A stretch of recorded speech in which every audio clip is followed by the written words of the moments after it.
Welcome to the Underground, the Steel City Underground, a Pittsburgh Steelers podcast made by fans like you, for fans like you.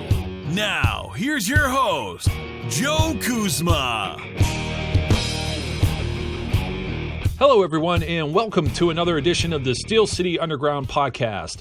My name is Joe Kuzma, and before we get started with today's topic, I just wanted to thank each and every one of you who left a happy birthday message over on Facebook and Twitter on our Steel City Underground accounts for Mrs. Kuzma. And I know, a little tongue-in-cheek, I kind of forewarned her there would be, some kind of ridiculous comments just based on the fact that if my listeners here aren't aware and didn't see the post that went over on social media yesterday, Mrs. Kuzma is a Browns fan, so I had a neat little picture of me and the wife sitting there at one of the Browns-Steelers games in each of our team's respective gear. So there were some funny comments that were made over there, and I have to say that the winner was that there's only one ring that my wife's ever going to see, and that was her wedding ring, of course, alluding to the Cleveland Browns not being ever a Super Bowl contender. But I wanted to thank everyone for leaving some nice, warm messages over there, some little bit of friendly fire, and just overall being nice and understanding of my house divided over here. So she got some nice gifts for her birthday, and the Pittsburgh Steelers are going to have a few presents to unwrap themselves about a week away from the NFL draft. The 2016 NFL draft is going to kick off a week from Thursday. And I'm going to take a two-part approach to this over the next two episodes, talking about what the Pittsburgh Steelers may do on day one and maybe even day two. But particularly, we're always worried about and concerned and focused on that first-round draft pick. I mean, even the first round is hard to predict, let alone when you get down into 7 rounds and multiple teams having multiple picks. So I had a bit of discussion over on Facebook, a little bit of back and forth on Twitter, and also some discussion over on our YouTube channel about what direction the Pittsburgh Steelers might go in the first round of this year's draft. And I know a lot of fans are still thinking cornerback, and I know a lot of the analysts are still, you got Daniel Jeremiah and Mel Kipers.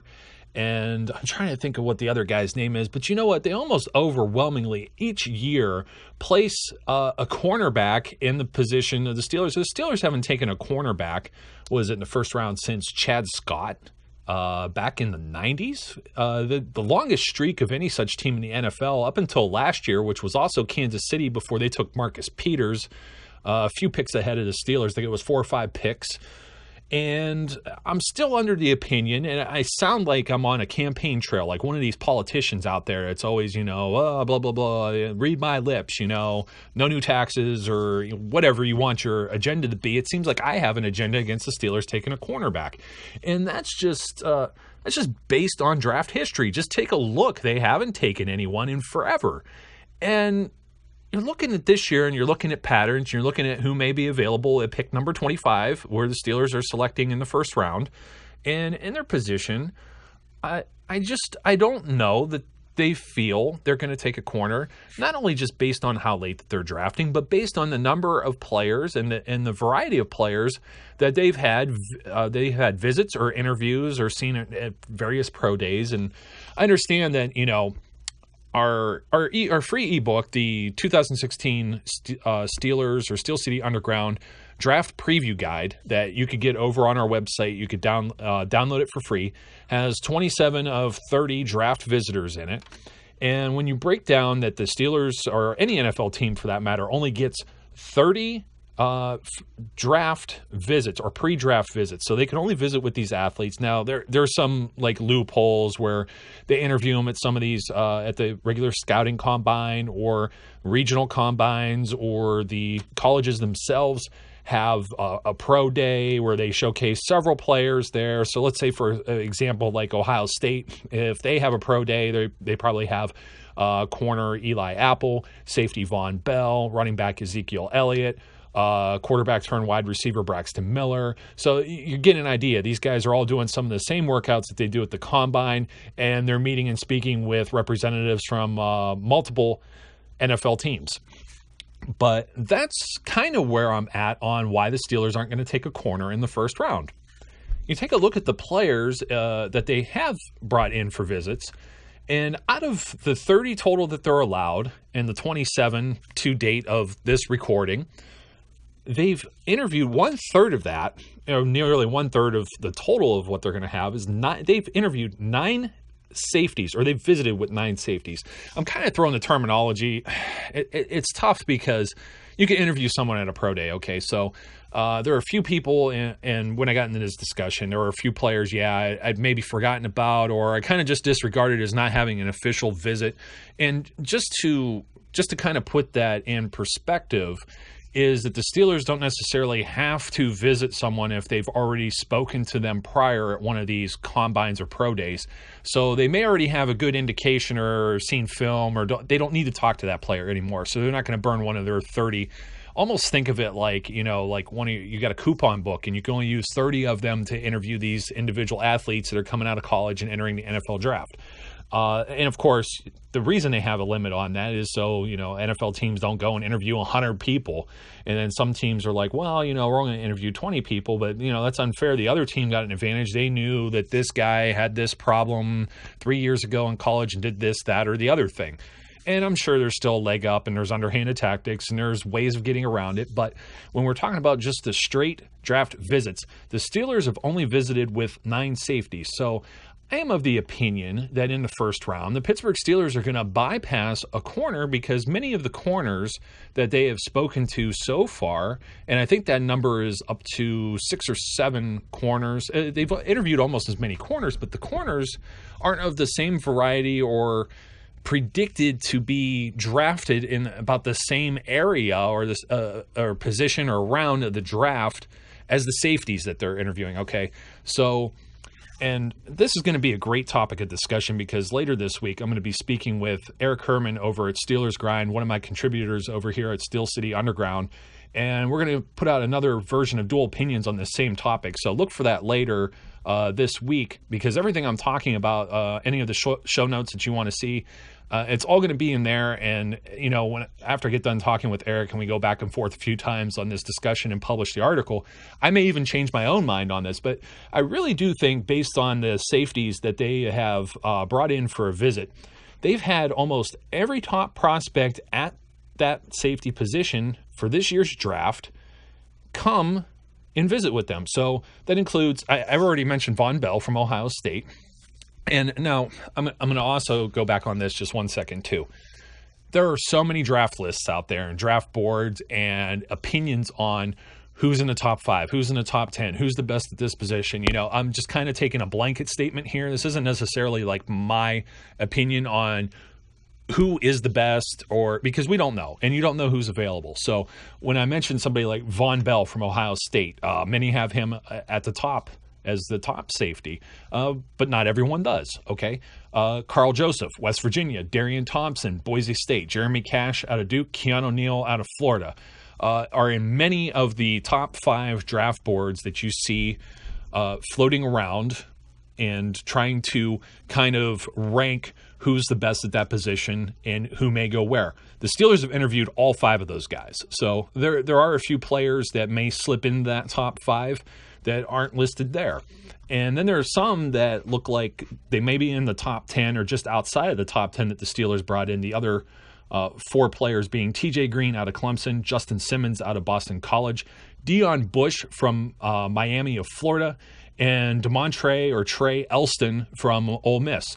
So when you look at this and this overall body of work and you see the type of players the Steelers haven't been visiting with versus who they have visited with, they have a plethora of safeties, at least 5 guys that are probably considered in the top 5. And of the 9, many of those, 7 to all 9 of them show up consistently in the top 10 boards across everyone's pre-draft rankings, okay? So if the Steelers don't go corner and they don't go safety, the other position that they've really been hammering at is defensive tackle. And more specifically, they've been looking at defensive ends and defensive tackles that could fill the role of maybe playing both positions. They're not really looking at a guy that could just plug the middle of that 3-4 defense, because they've been playing a lot of hybrid type defense where they're only playing with 2 down linemen, and that would be Cameron Hayward and Stephon Tuitt. So what they're looking at is those guys have played like 98% of all the snaps in the NFL for the Steelers of their defensive snaps last year. And we saw a few of those games, particularly like San Diego when they were in the heat, and you could tell those guys were just exhausted. And what they're looking for is if you just get a guy that's just a nose tackle, he's going to sit out there, but when you're not playing the base 3-4 defense, and I believe this has been even consistent when Dick LeBeau was here over the last 2 years of Dick LeBeau and also Keith Butler's, I'm thinking Kevin Colbert here, Keith Butler's defense last season, they're playing a lot of nickel or that hybrid nickel even where they have an extra defensive back, or in this case, they were even playing safety Robert Golden out there as the extra defensive back against the Denver Broncos. So when you have Tuitt and Hayward out there, your nose tackles, you're not going to draft a guy, I think, 25th overall in the draft just to sit off the field for a third of the snaps or better, okay? So they want a guy that's also able to just slide out just a little bit further and almost be like an edge rusher, be like a defensive end, but one of those meteor defensive ends and not just like one of these guys that you would convert to an outside linebacker in a 3-4. We've got plenty of outside linebackers, at least for this season, with like Bud Dupree, Jarvis Jones, James Harrison, Arthur Moats. So they're looking for a bigger guy that can maybe eat up 2 of those offensive linemen, 2 of those blockers. And they've interviewed a few of them. You got Robert and I can never say this guy's name, and Kemdeshay from Ole Miss, Ashawn Robinson from Alabama, and Javon Hargrave from South Carolina State, smaller school, Quentin Jefferson from Maryland. So there's a few of those guys that might suggest if the Steelers don't look at a safety in the first round and one of these guys is there, they may go with them. Now, I would prefer Steelers go safety number 1 overall. I'm just saying if they don't take a safety, it might be because one of these guys that are there. Now, a lot of people want to say William Jackson 3 or the 3rd. That is one of the cornerbacks that's highly touted in this year's draft class. If he's there, the Steelers might take him. They did talk to Jackson, but he's about the only one. When you look at some of the top names that are available in the draft, Vernon Hargraves from Florida, Eli Apple, who I mentioned from Ohio State, Artie Burns from Miami, Florida, Jackson himself, Jalen Ramsey from Florida State, Mackenzie Alexander from Clemson. They're the top prospects at this position, yet with none of them have visited the Steelers. So why would the Pittsburgh Steelers take a player that they haven't visited with? I mean, it doesn't necessarily mean that they're going to totally disregard if a top corner is there, but the value that's placed on this position so much anymore, and you think about the top players that are already at this position like Robert Sherman or Josh Norman, and I've mentioned this before, both of those guys are 5th round draft choices. So the Steelers don't necessarily need to go for broke and select a first-round pick. Sometimes it's going to work out for you real well. Look at Kansas City. They broke the mold. They hadn't drafted a corner in over 15 years in the first round, and they get Marcus Peters, who also had kind of a sketchy kind of background coming out of college, and he led the league in interceptions and was a fantastic player. So I'm not saying they're not going to break the mold or there's somebody they didn't visit, but I do think that the Steelers feel that they're A-okay with William Gay, Ross Cockrell, and last year's second-round pick, Senquez Golson, and another guy they invested in last year in Doran Grant, who came out of Ohio State in the 4th round. I think the Steelers really do feel that they might be set.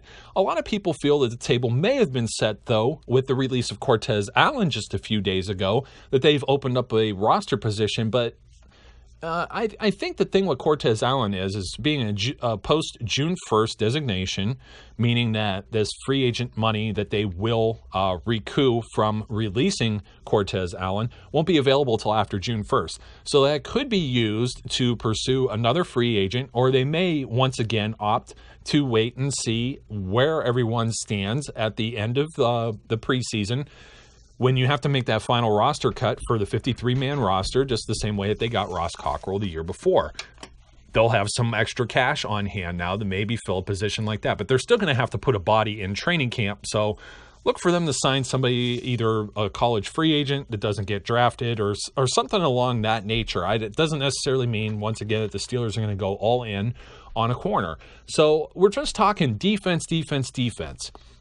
And out of the pre-draft visitors that Kevin Colbert and company have spoken to and had over for a visit, there are two names that are on the offensive side of the ball that might suggest, if they're available, and they could be available, and I'm not sure exactly where they're going to fall as far as predicted round that they'll go in, but one of them, or both of them actually, are wide receiver. And I wouldn't put it past the Pittsburgh Steelers to take a look at somebody like Sterling Shepard or Pharaoh Cooper, two guys that they have brought in for visits. Now that they're looking at Martavis Bryant having a year-long suspension, I would not put it past the front office to think, once again, they could go on defense. And obviously we have a need in the secondary, but geez, what if, wow, this fantastic, this like all-American level player has fallen to us at pick 25, or maybe even in the second round. Very tempting, a spot where they may think, hey, we could really bolster this offense and make it truly unstoppable. We got Ladarius Green now. We still have some guys on that side of the ball with like Marcus Wheaton and Darius Hayward-Bay, and we still have last year's third-round pick in Sammy Coates. But wow, look at this guy. They could get somebody that's like almost like a Santonio Holmes when they brought him in, plug and play, and then they're looking ahead at the future. And that's not even talking about Ben Roethlisberger, Antonio Brown, Le'Veon Bell and company. So I just want to open your mind to some of the different possibilities that the Pittsburgh Steelers may have going into this year's draft. So once again, I want to thank all of my listeners for tuning in, and stay tuned. We're going to have part 2, which is going to examine why Kevin Colbert has avoided drafting defensive backs. So check that out. That'll be available later this week. And also another article, Dual Opinions with Eric Herman from Steelers Grind, on this same topic of what the Pittsburgh Steelers will do with their first round draft choice. We would like to thank you for listening and remind our listeners to follow us on social media and our website, www.steelcityunderground.com.